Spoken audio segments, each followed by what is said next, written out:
Let me show you around. Kitchen. To sleep I usually just push two chairs together to make a bed-like shape. It's not very comfortable, but it's better than laying in the road and getting hit by the number 4 bus every half an hour. Toilet. So, how long have you been living on your own? It's 2010 now.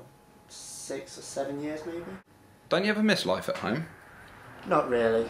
I've never had what you would call a conventional home life. That's why I left. What do you mean?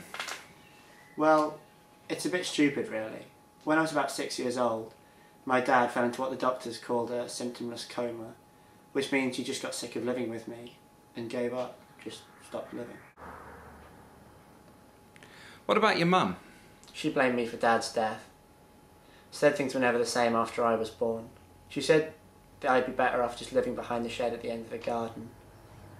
That way she could start having fancy Tupperware parties with influential people whose husbands wrote for The Guardian. Did you have any brothers or sisters? No, I sometimes think things might have been different if I had of. Maybe Dad would have liked me more than them. I don't know. So, I take it you tried living behind the shed for a while? Yeah, for a week or so. Up until she stopped leaving me clean underwear by the back door. Then I knew I'd worn out my welcome. Don't you have any other relatives you could have moved in with? Yeah, I tried going round my aunt's, but she just kept screaming every time she opened the door to find me standing there. I guess Mum told her I died along with Dad. So you tried living on the streets for a while. What was that like?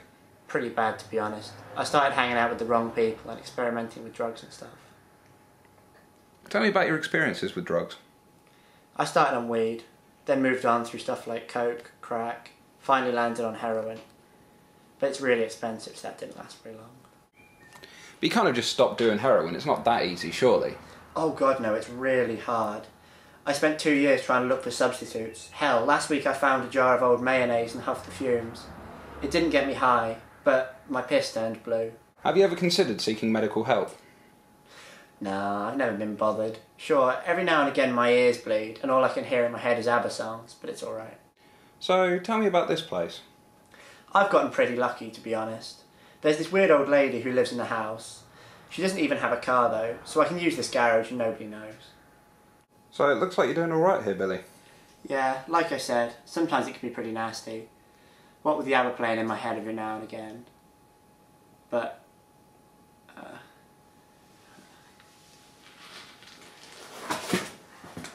Billy, you okay?